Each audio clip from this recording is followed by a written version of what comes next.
So, the story of tax. Here, by show of hands, who has ever filed their returns? By show of hands. I'm not here to penalize anyone. Who has ever filed their returns?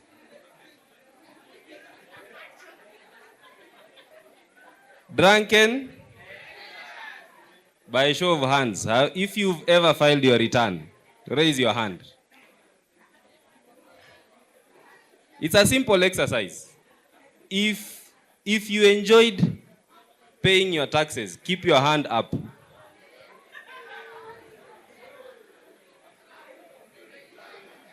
Only 2. Siwapewe kitu. So guys. So what I'm getting is, in this room, we have quite a good number, but from it, even less than a quarter have filed their returns. And that quarter, only 2 members enjoyed paying their taxes.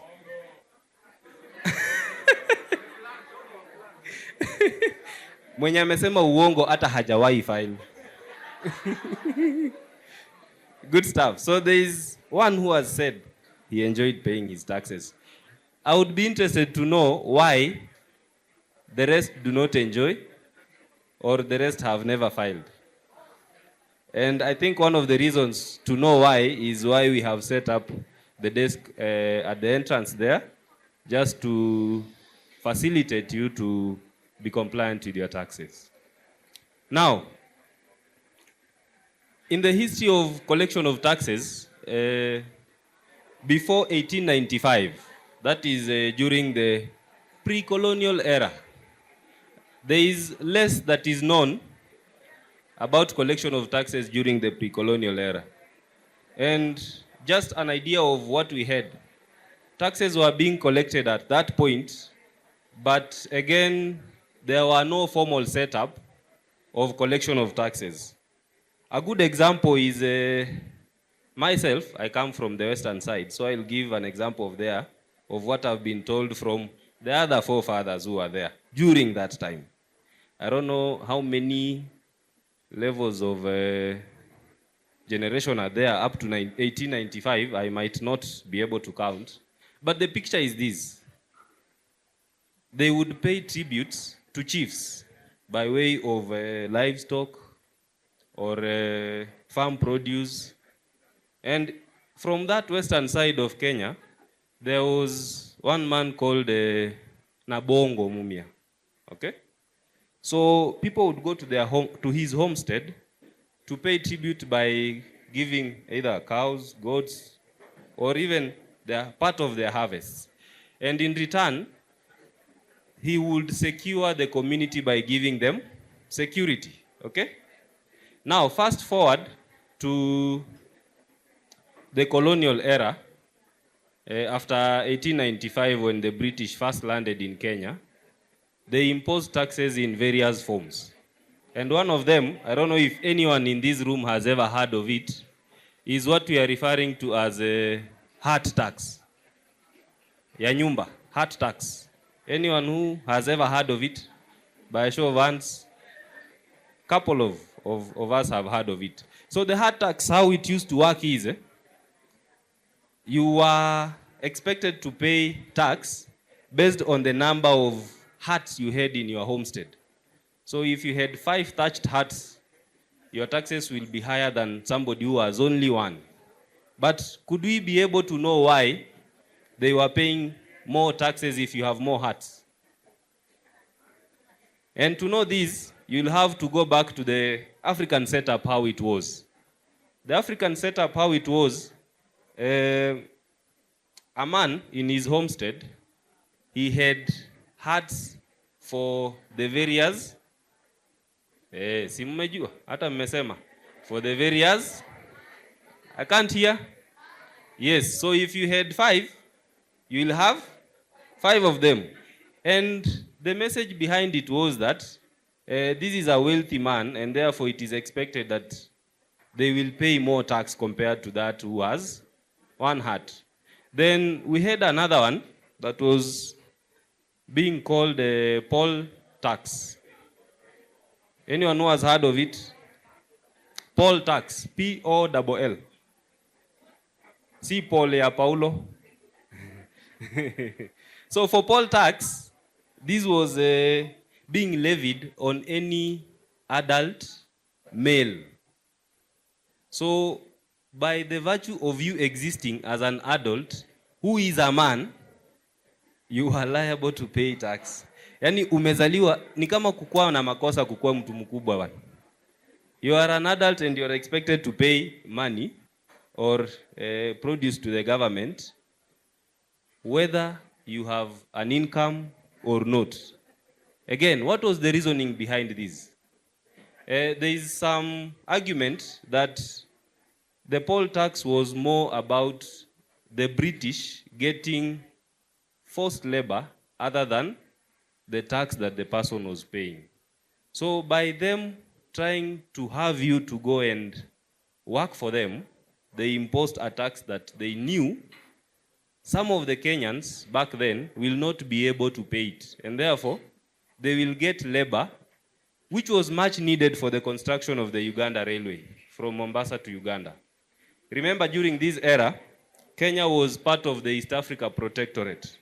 We did not have the demarcation of Kenya, Uganda, and this is why you will hear in some conversations, it is normally rumored that our neighbor here, President Museveni, said Uganda reaches up to where? Naivasha. So that is why we had that, to basically help them build the railway. Then around 1910 or 1901 thereabout, we had what we were calling the income tax ordinance. Now this one was tax that was being levied on foreigners. So it was specifically on Europeans, Asians, and Kenyans who are employed. So it was targeting their income that they were earning from the economic activities they were practicing then. Fast forward at independence, this is now after 1963, but before 1995, something interesting happened. Kenyan government adopted the colonial way of collecting taxes. But now, instead of some taxes were abolished after then we were collecting taxes, but they were in different departments or different offices within the country. So you'll find that income tax was a department on itself. VAT was a department. VAT was not there then. Excise duty was a department on its own. Then customs duty was also a department on its own. And Treasury was also a department back then. So you will find you will queue lines to pay income tax. Once you finish, you go queue another one to pay excise duty. Then when you go even at the port also, you queue and pay import duty. Now, something interesting. Can you imagine that during this time, at the port, the person who was responsible for collection of customs duty was managing all those entries using a manual ledger? They would write the goods that have come in, compute the taxes, then tell you how much you need to pay. So there was a lot of duplication and confusion back then. Until now, the government realized, and there was across Africa, the realization that taxes were important to be collected, and therefore, the governments decided to put more emphasis on the collection of tax. And as we will be moving along, you'll see this. Now, come 1995, Kenyan government decided that we need to have collection of taxes as an independent organization that majorly just focuses on collection of taxes. And this is now when KRA was formed. And by the formation of KRA, it ended up merging income tax. By then, VAT had been introduced, excise duty and customs duty. Now it became one organization managing all these, and also including road transport. It was called then road transport, which is now the one that we are referring to as, any idea? NTSA.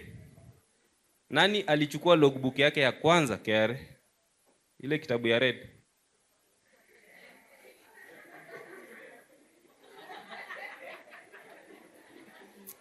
Nimeambiwa sisi si wazee.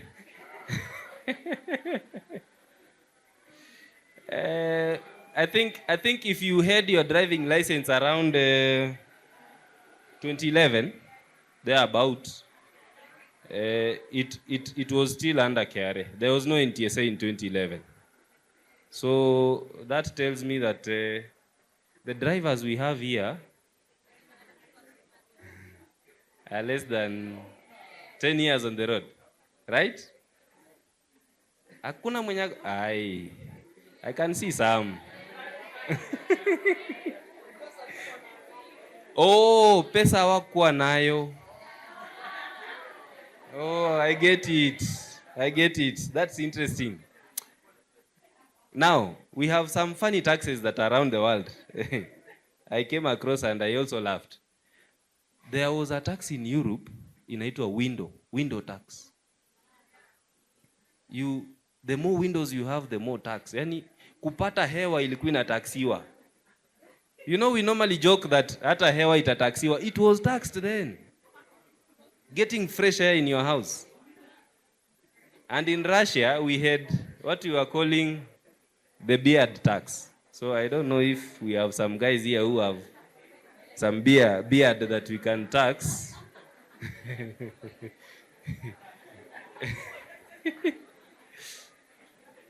Then the worst one, by show of hands, is there anyone who does not consume salt here? Salt, chumvi. One. Huyu angeponea. So, in France, there was what was being referred to as salt tax. And this was to contribute some money for the ruling class. It was so bad that there was a revolution, which now led to the cessation of the tax being collected. But this one was affecting majority of the people. And what was worse about it, it was not being paid by the rich class or the elite class in France. It was being paid by the commoners. And I think a revolution started. It might have been bigger than the Finance Act one for it to have been abolished. So one of the fun facts I was mentioning is at the ports, before introduction of the custom system, the ITAX system, this is way before 2010, back then. The entries, you can imagine the number of ships that were docking at the Mombasa port. The entries that were being received then were being recorded handwritten, not typed. Forget about the typewriter ile walikuwa wanabonyeza inafanya ta ta. Handwritten. And if someone comes to clear the goods, you have to go to the book, find the entry where it is, and extract the information to clear the goods. So we used to have, for lack of better word, a lot of smuggling and a lot of things going back then at the port compared to now. But let me ask a question. If KRA stopped collecting taxes for a month,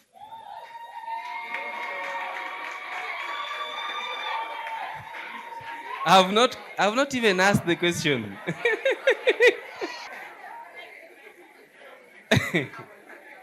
If KRA stopped collecting taxes for a month, what do you think will happen?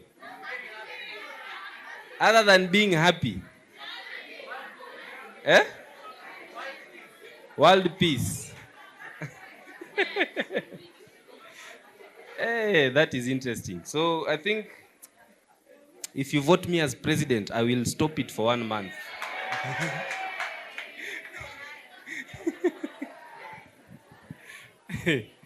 So, the journey of KRA after 1995, we've had the departments being merged into revenue departments were majorly two. We had the then DTD, what we were referring to as domestic taxes, and then we had what we were referring to as customs and border control. Now, as we proceed, we will be able to see what each one of them has a role to play and what changes have happened after 1995. But one thing that is notable is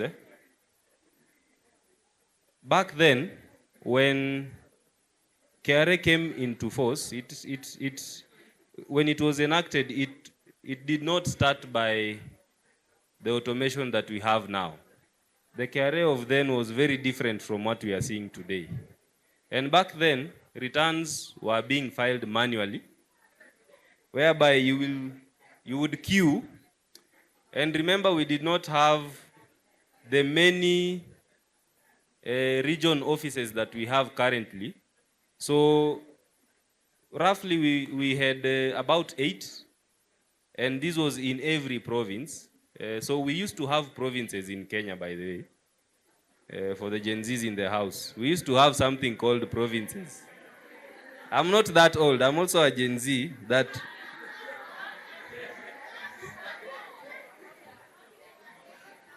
I'm a Gen Z that just happened to sit around youth leaders. Yes. So, in the 8 provinces that we used to have something called provincial headquarters. So you would find under it was called PC, Provincial Commissioner's Office. That is where all the government offices were. So you'll find there KRA, lands, and the likes. Now, during this time, when you wanted to file a return, you would go to that one KRA office, collect a form, ilikuwa ni kitabu, na hii kitabu ni ile, at some point banks used to have them, the one that you fill and it has, they call them triplicate forms. So kuna ile ya kwanza which is white, there is a yellow one, then a green one. So you would be given a form, then go fill in your details. And back then, guys who were only employed were not filing taxes, so it was majority for businesses only. Then they will fill their returns, sign them off, stamp, and then take them to the nearest KRA office. So these returns would be collected and then stored. And the method of storage was very archaic, if you ask me. They were being put in gunias, sacks, and then put in a store somewhere. So in the event that there was something and you needed to retrieve that document, you would put in your request that you want that return, and then it will take about 6 months. So they go to that year, then they go, I think, alphabetically or something, then look for that return, and then they'll get back to you. Also then, pins were being generated manually. Ulikuwa unaandikiwa kwa karatasi, pin yako unapewa. Fast forward to 2010 thereabout, we had a system that was now automated for collection of taxes. It was called the Integrated Tax Management System, ITMS. This is before iTax. Hatujafika iTax. And then we used to have one for customs. Then we only had we never had manual ETRs by then. We never had ETRs by then. Then at some point, we introduced now the electronic tax registers, but these were now not automated fully. You would now produce your invoice. If you want to give someone who's a business, you produce the ETR and then staple them together and give the person to go and use it for tax purposes. Now, the system that we had, which we are calling ITMS, had its own challenges and issues. Even some data issues were encountered by KRA. So it was a nightmare to collect taxes. And at this point, taxes were being paid in cash. Huh? Taxes were being paid in cash. There is even a rumor around it that now when Times Tower was constructed, that is about around 2010. When Times Tower was constructed, there is a rumor that there is a tunnel from Times Tower to where? Ai, kwani hamjaisikia hii? Now, let me give you a picture. I want to paint for you a good picture. Imagine we have Times Tower here, okay? We have Central Bank here. We have Treasury here. So if someone tells you there is a tunnel down there for moving cash from Times Tower to CBK, will you believe them or not? Huh? You will believe them? Well, we leave it at that. We leave it at that. So, I think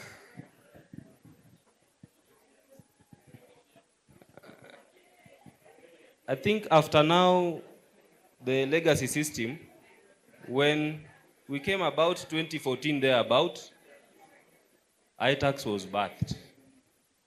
And there was a lot of resistance when iTax came about. As we all know, change sometimes faces the hardest resistance. But fortunately or unfortunately, the only thing that cannot change is change itself. So when now iTax was born, some of the processes were simplified, and at this stage and point, we had NTSA also being formed. So some of the powers that KRA had were relinquished in terms of road transport, which now led to the formation of the NTSA. There were some arguments that even some people still argue that customs should be an organization on its own.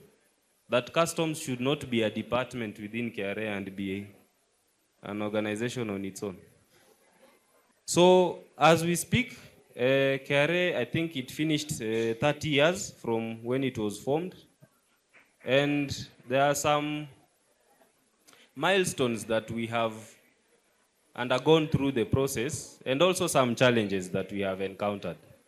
And we'll be seeing these as we proceed, that we have had some challenges as KRA, and I would commend Kenyans for this. Kenyans are also very creative. See, we know ourselves. When it comes to the digital space, as Kenyans, we are very creative and very intelligent. But nonetheless, collection of taxes is, as I heard someone saying, taxes are boring. So, fast forward, we now have KRA in place, and what is KRA's work? Not to harass Kenyans, come on. Come on, slowly. KRA's work is to collect taxes and advise government in terms of tax collection, not broader perspective. KRA acts as an advisor to the government in terms of tax collection and administration. Period. CEO ingine. Then also, KRA's mandate is to facilitate trade, and you will see this more when I'll be talking about customs. And then lastly, when we say KRA protects, what are we saying? One of the roles that customs has as a department is to ensure that the goods that are coming into the country are not counterfeit, they are not smuggled, and they pass through the standards that the government has set for the goods to come in. One of the things, just a good example of how KRA protects the citizens of the country. Not government. It's not government. One of the examples of how KRA protects its citizens is by way of stopping dumping of vehicles in the country. And I think, how many of us have a vehicle here, or have ever imported a vehicle for yourself or for someone? Sikuitishi duty. Sikuitishi duty. Ama mtasema bado pesa. So one of the examples is when you are importing a car into the country, you will realize that you are told not to bring a car that is not more than miaka ngapi? 8 years. Si ndio? But I said Kenyans are crafty. Si tuko na number plates za Sudan kwa gari, kwa barabara. Tena mingi sana. Na ni za gari zile kubwa. Haujaona gari ya SSD? Ziko. Now, the structure of KRA has changed over the years. Initially, we used to have, I'll talk only about the revenue-facing departments. I'll not go into the other details. So we have various departments in KRA. When it comes to collection of taxes, we used to have 2. And I think they were very much known by then. We used to have what we are calling Domestic Taxes Department, which was acronymed as DTD. Then we used to have Customs and Border Control Department. But now, the Domestic Taxes Department was split into 2.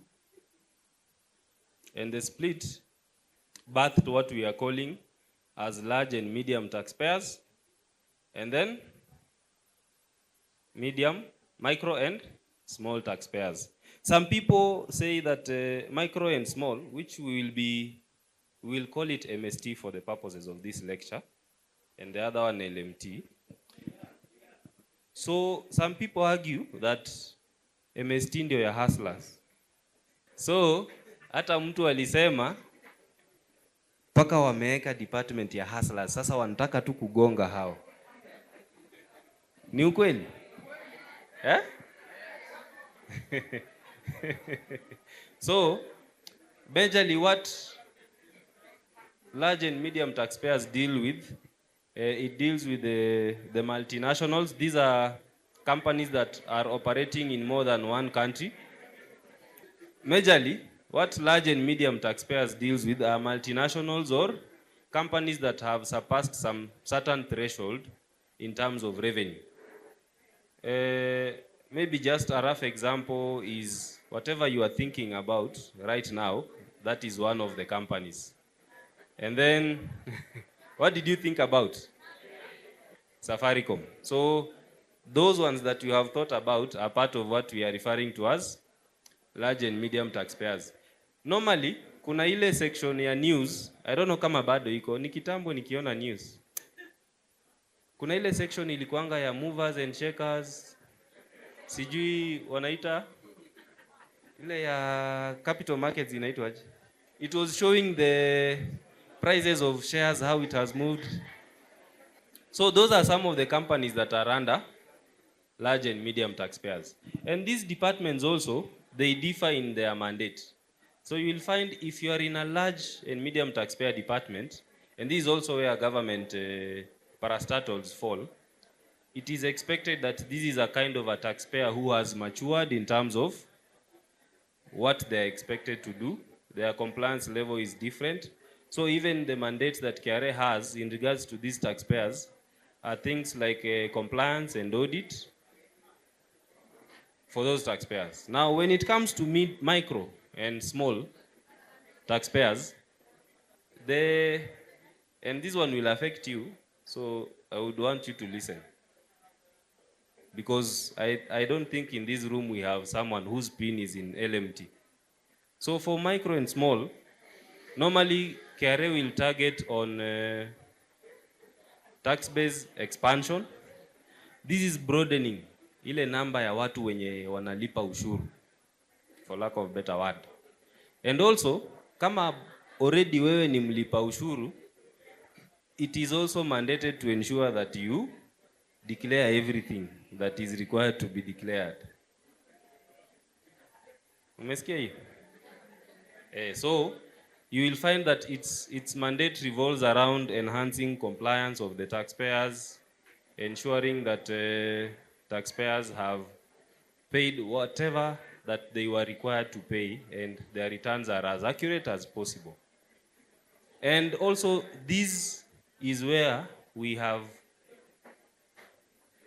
the most intelligent brains we have in this country that gives KRA a run for their money. So we will find most of the things that we encounter in the system normally come from this category of this department. And I think during the exercise that we had someone mentioning avoidance and evasion. So under micro and small is where you'll get that we have a lot of a little bit of both evasion and avoidance of tax. But again, we are here to learn how to avoid, not evade. And then next we have what we are referring to as the customs and border control. Most of us here might have interacted with customs without necessarily knowing that we have. So if you have ever ordered from Alibaba, there is Amazon, at some point, whatever you ordered, you paid customs duty. So what is the difference between KRA and Treasury? One collects, the other one. But again, one tells the other one how to collect.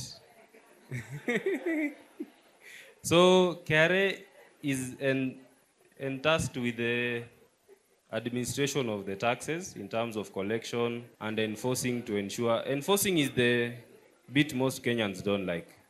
Enforcing to ensure that they have paid the correct taxes.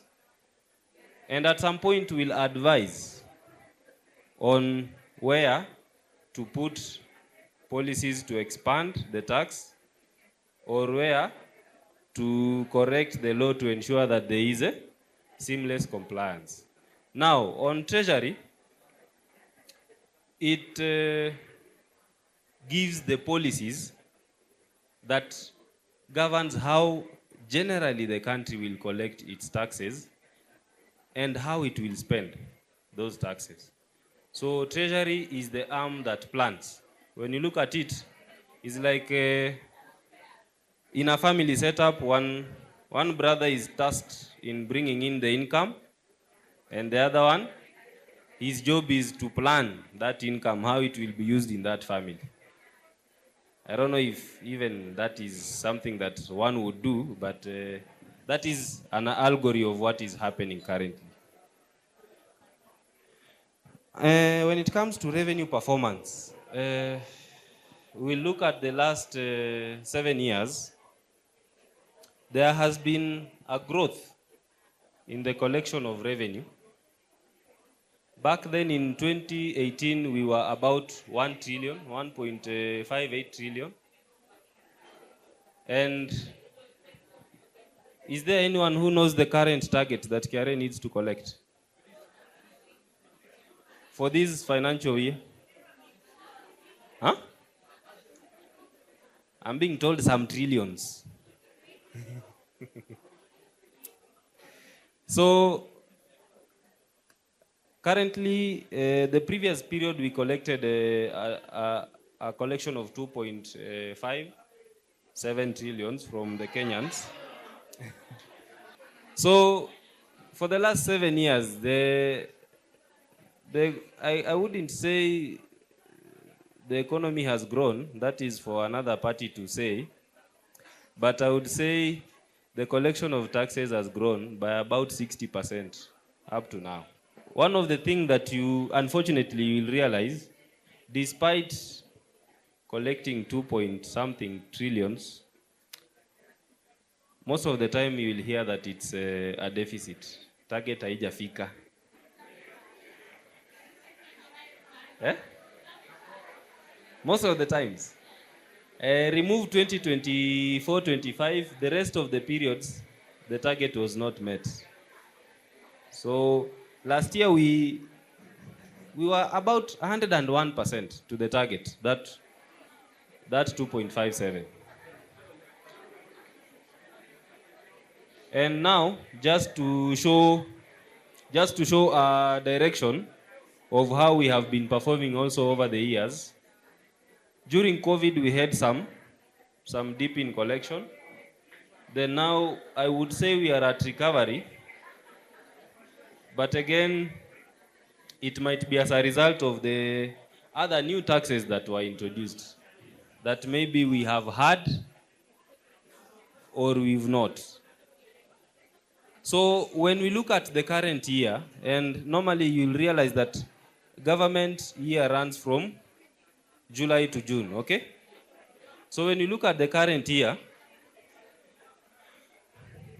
we have so far collected 2 trillion in the 9 months ending March. We have collected 2 trillion against a target that we had of 2.1 trillion. So when we say KRA is collecting taxes, which one do you think gives the most revenue?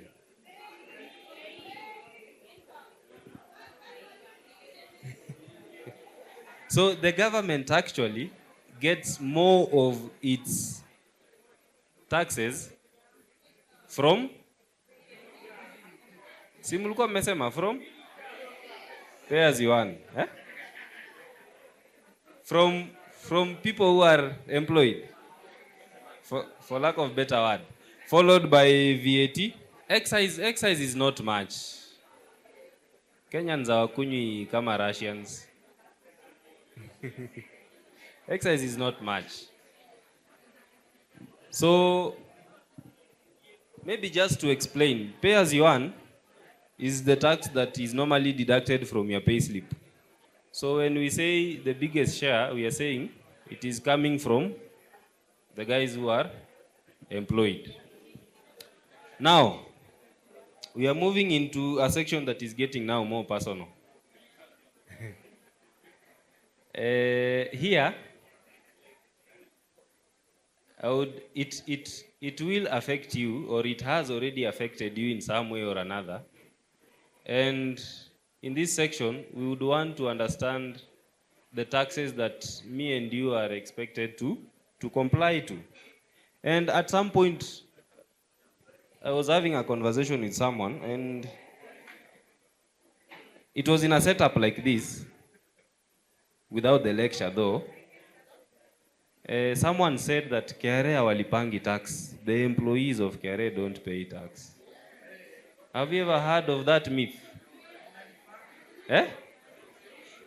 Do you think KRA employees pay tax or not? Eh? Yes. Eh? I tell you. I'll tell you towards the end. The suspense is good. Just keep it in mind. I'll tell you.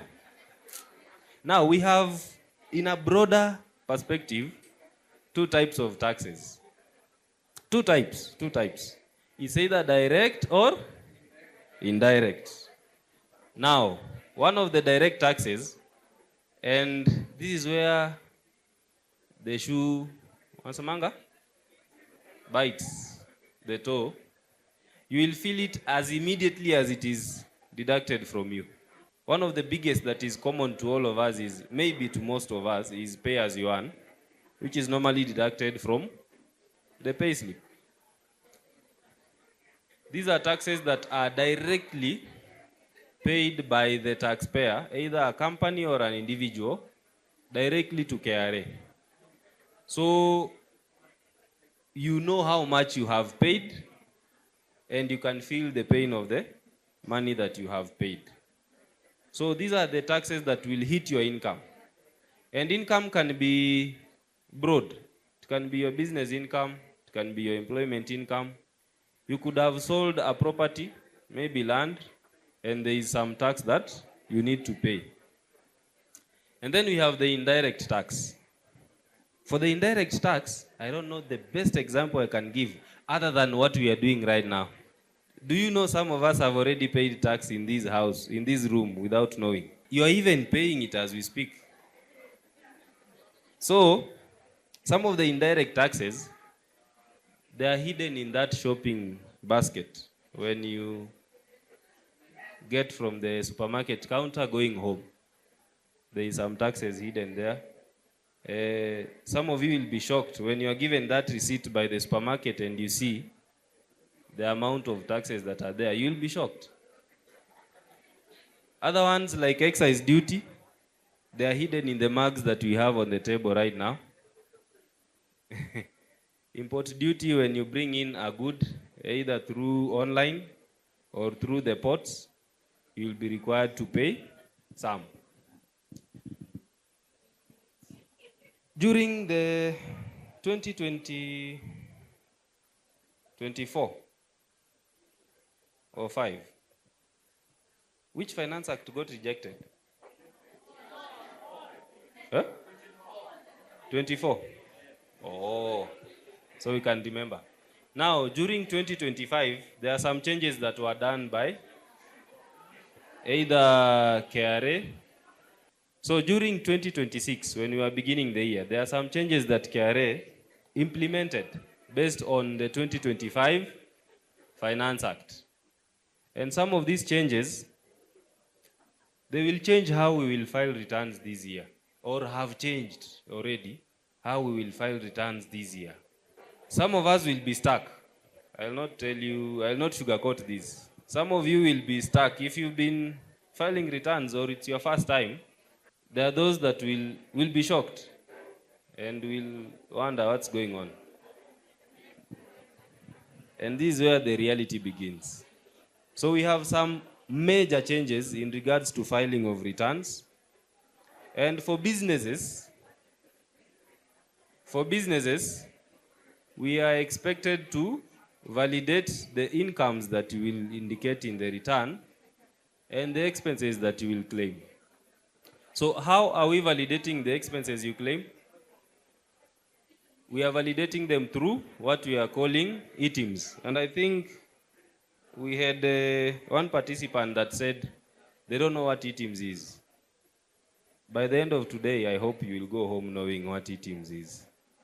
So for those that are filing business returns, there are some validations that have been added to your return.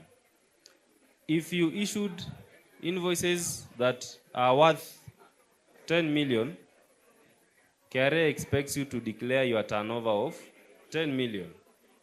But again, if your expenses for that year you did not get any from people who are issuing items invoices and you at some point you did not ask for one, we have a remedy that we have given on the iTax system.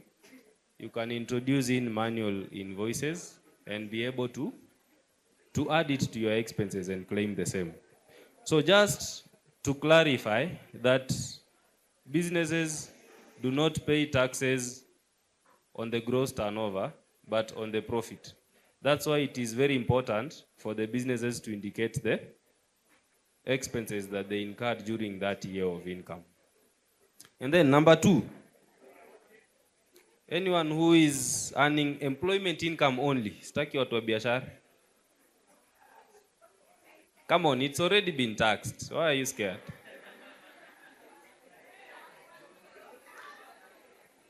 If you've not filed, there is a simpler way of filing that has been introduced. And this one, you can do it in this room actually. So for those who only have employment income only, you can be able to submit your return through WhatsApp. There is a bot. You will only be required to give in, if you don't know your PIN, at least you know your ID. Sindio? Kuna mtu ajui ID namba yake. So you will only be required to give either your PIN or your ID number. Of course, the filing processes is about 4 steps. The first one, it will ask you if you are filing for employment income only. Then you will give in your ID number. It will send a one-time password to your mobile number, which you will give on the WhatsApp chat. And then it will populate for you the details of your return, how the employer was deducting from you. After that, you will confirm the tax due, whether it is correct. And then once confirming, there is a button you click to submit the return, and that is it. So of caution is to look at the amount of tax due that the system is displaying to you. So if the amount is not acceptable, then you can use the Excel option to file your return. 1 or 2 things could have happened for it to be that way. Then we have another product that we have introduced, which we are calling Ushuru Mashinani Service Partners. I think it is a new concept that, has any one of us heard of it in this room? So what we are saying is, for Ushuru Mashinani Service Partners, KRA has partnered with some select cyber cafes. And the objective of this is, we've had instances where taxpayers have come to complain how the cyber cafes have messed them up.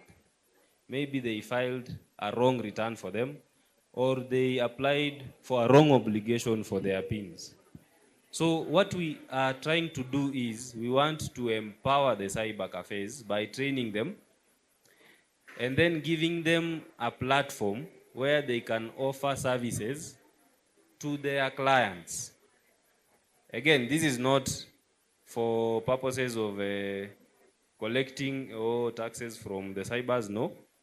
What we want to achieve is, we want that when you as a taxpayer, you've gone to a cyber cafe that is one of the partners with KRA to receive a service, you get the quality service that you expect when you go to that cyber cafe.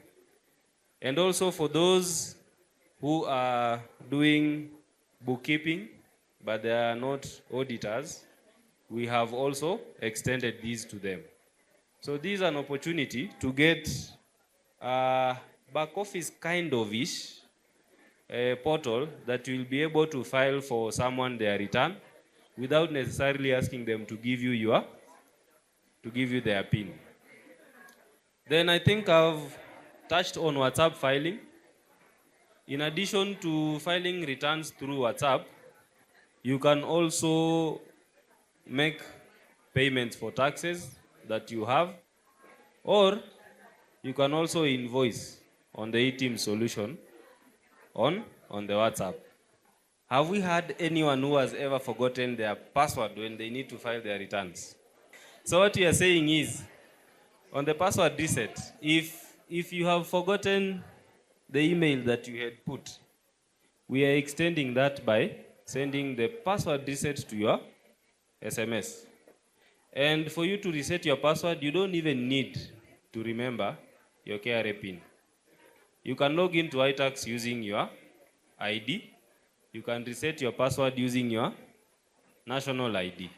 So for those who are in tech, you might be developing a system for someone, and there is need for you to have some data being verified either from KRA, for those who are developing eTeam solutions as integrators. We are saying that we have provided for you a portal where you can access KRA APIs for you to plug into your system. And this portal is what we are calling Gava Connect. So at the moment, it is only KRA APIs that are there, but in the future we are envisioning all the government APIs to be hosted on the same. So in your own free time, you can Google Cover Connect for those who are developers of systems in the house, so you have a view of the same. Now, we are moving into a section when this word has been thrown around multiple times, compliance, what is this compliance? And now, when it comes to compliance, what does KRA expect from you as a taxpayer? What is expected from you? Because this is now where we either have a hate-love relationship with KRA. So when you are talking compliance, after you get your PIN, then what next? I think majority either got their PINs when they were either opening a bank account or they were students seeking help and things like that. So once you get a PIN, what next?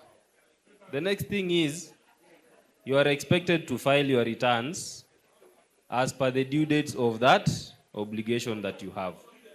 So if you only have employment income, you are expected to file your returns annually. Like now, guys are filing returns for the year 2024 that elapsed. Now, in filing of your returns, KRA expects you to declare your returns accurately. So if you have other incomes that your employer has no information of, that's why as far as we deduct the taxes using your employer from your income, KRA expects you still to make that return so that you can declare any other sources of income you have that your employer has no knowledge of. Or even some of us are employed by two different employers that have no idea you're working for both of them. So it is at this point that you are expected to declare the same. And these returns are expected to declare by the due date. So for last year's return, when is it due? 30th June. And when I asked how many of us have filed returns, I saw 3 hands. So tunangoja 29th May. Oh? Next week. Oh, extension. Guys, don't expect that. Hii mwaka hakuna extension. So, how do you file your return?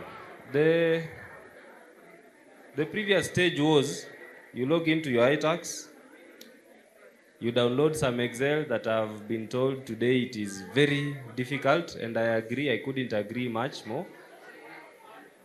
Then you fill in your employment details if you are filing for employment income or business details. Then you upload it back to iTax. But we are saying that we have changed also the process of filing for your return. If you are filing for business, you'll have to use the Excel. But if you're filing for individual returns, those are employment income and nil returns.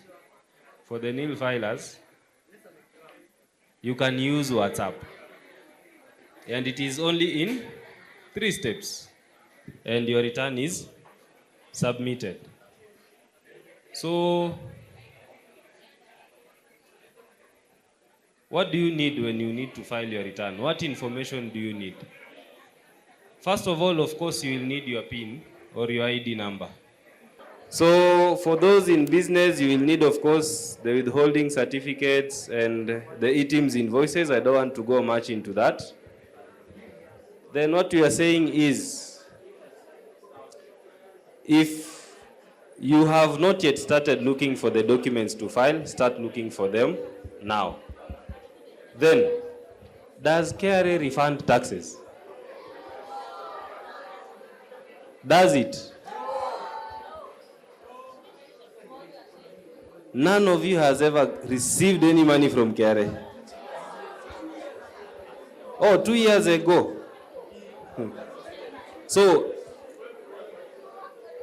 KRA refunds money. Yes, yes it does. And fun fact, for refunds, the same way KRA is given a target to collect, KRA is given a target to refund. So, and the money normally ends. Then Treasury gives additional funds to refund.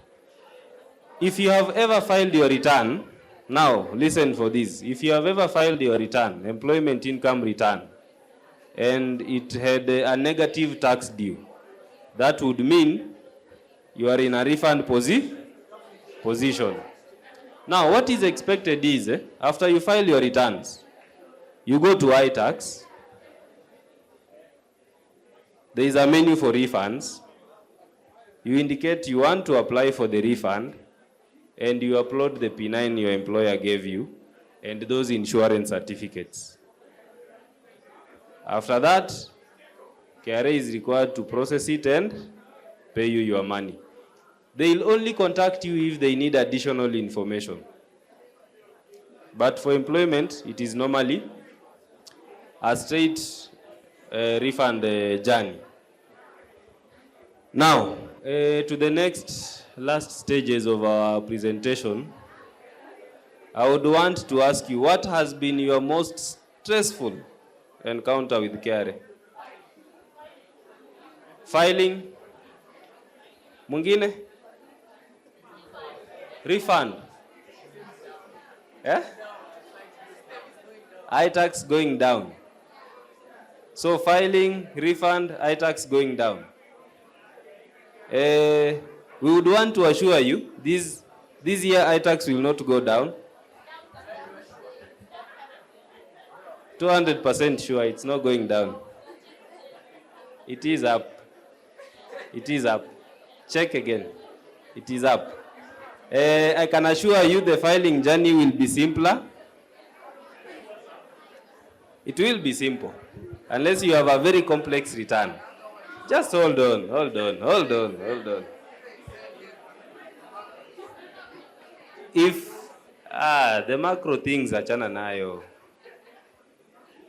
Unless you are not filing employment income, you are filing the other complex returns, which are business incomes, then we are yet to develop for you a simpler solution, but we are working on it.